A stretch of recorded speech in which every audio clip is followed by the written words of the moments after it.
Hey folks, and welcome to another edition of Zog Science. We are going to be continuing our discussion of chemistry by talking about water.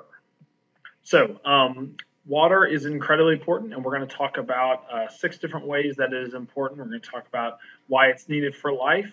We're going to talk about its properties of cohesion and adhesion, high specific heat, why ice floats, the fact that it is a universal solvent, and also how water dissociates.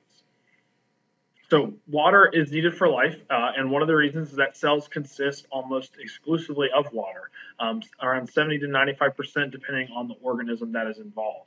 Water also exists in all 3 phases naturally on Earth. So we find ice, water vapor, and liquid water on Earth naturally. So we don't need extreme conditions in order to get all those 3 different phases of water.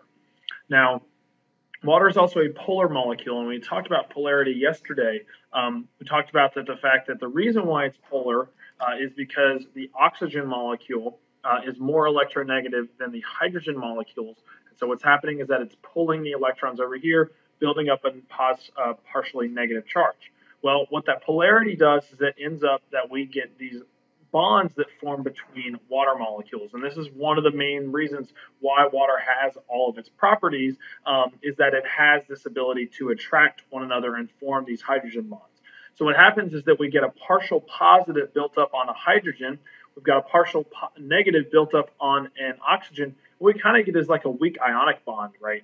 We call this a hydrogen bond, and hydrogen bonding is very important, and we're going to see it in a lot of different applications.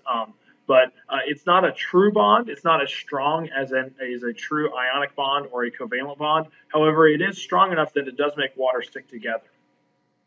The final reason why water is needed for life is that all of life's reactions take place in water, and they wouldn't actually occur if there wasn't water there. And so, life is chemistry, as we talked about yesterday.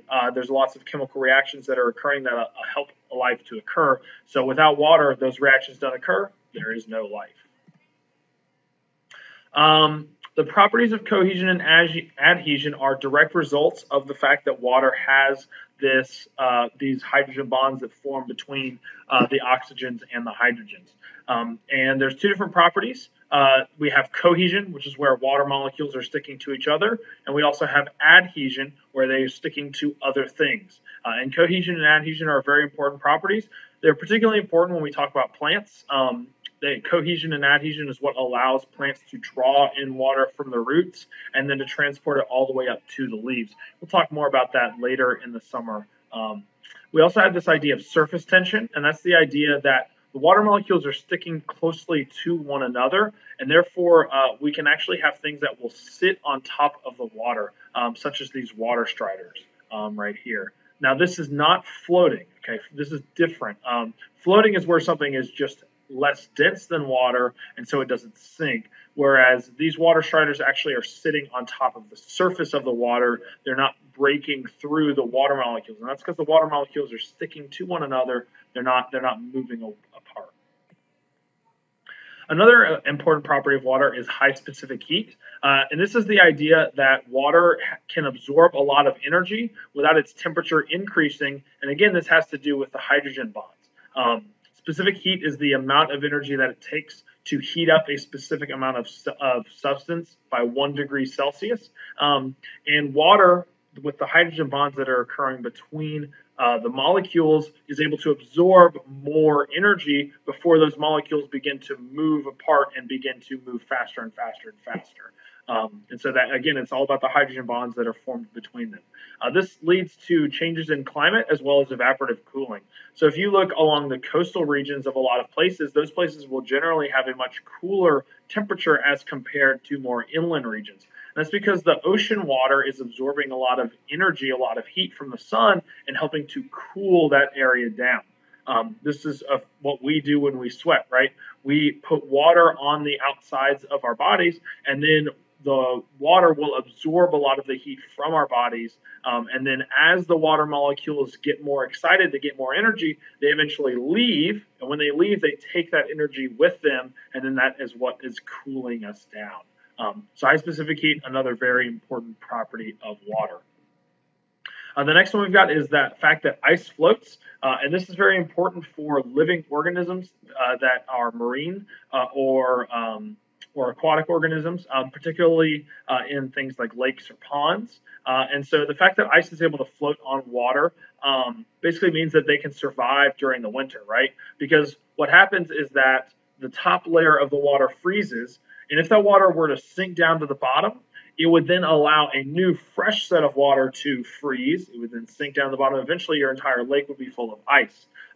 Fortunately, water floats, and so that actually creates an insulative layer on the top of the water, where it might freeze down several inches, but eventually that cool temperature cannot get all the way down. And so while the water might be cold, maybe like 40 degrees, something like that, Celsius, Fahrenheit, maybe 40 degrees Fahrenheit, maybe I don't know, 3, 4, 5 degrees Celsius, it's not frozen, and so living organisms are able to survive through the winter.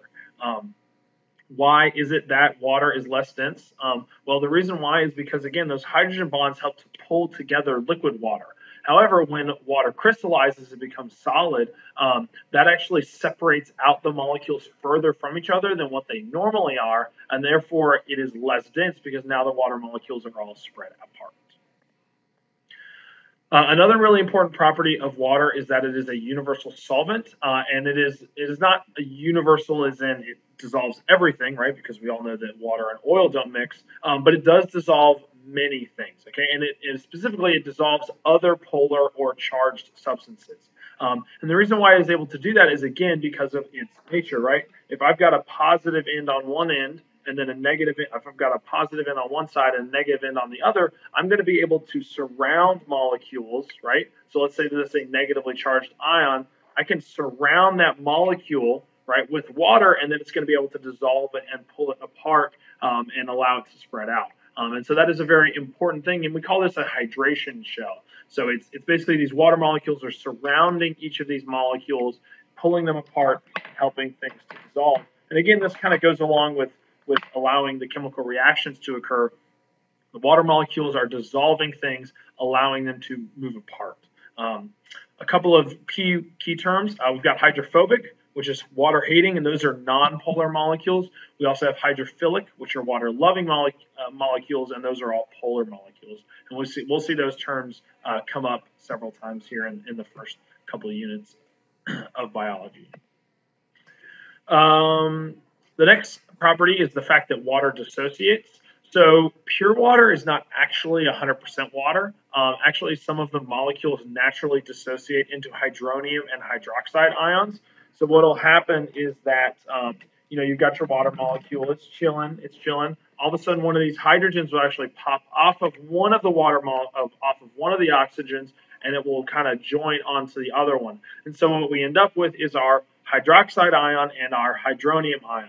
Okay, and we look at this when we look at pH. Okay, pH is a measure of how much hydronium ions there are, which are going to be able to donate a proton, and when they donate that proton, it is now an acidic substance. Or we've got our hydroxide ions, which are able to accept a proton, right, making them basic. Okay, so pH is where we are taking a look at the negative log of the hydronium or the hydrogen ion concentration. pOH is the same thing, but we're looking at the hydroxide concentration, the negative log of that. You should be able to do a calculation of both of these. So if I were to give you the concentration of hydrogen ions, you should be able to determine the pH of the substance. If I were to give you the concentration of hydroxide ions, you should be able to figure out the pOH of the substance. Now, the reason why pH is important and the reason why we discuss it is that living things can only survive in very specific pH ranges. The reason why is that proteins will denature when they are moved outside of their pH range, and we'll talk more about why that is when we get to macromolecules in our next section. But buffers are substances that help to minimize changes in pH by either donating or accepting protons as they are needed. So, for example, in your blood, you have bicarbonate ions that dissociate back and forth with carbonate ions. And so what is going on is that the bicarbonate is able to either pick up or donate hydrogen ions based on whether or not your blood is becoming too basic or too acidic. and that's a very important feature of your blood. And again, it's important because you need to make sure that the proteins that are in your blood are functioning properly and aren't being messed with. So it's a really good thing that we have these buffers in our body in order to help balance out pHs. All right, so that's all I've got for you today on this time. Next time we'll be talking about carbon. Thanks for watching.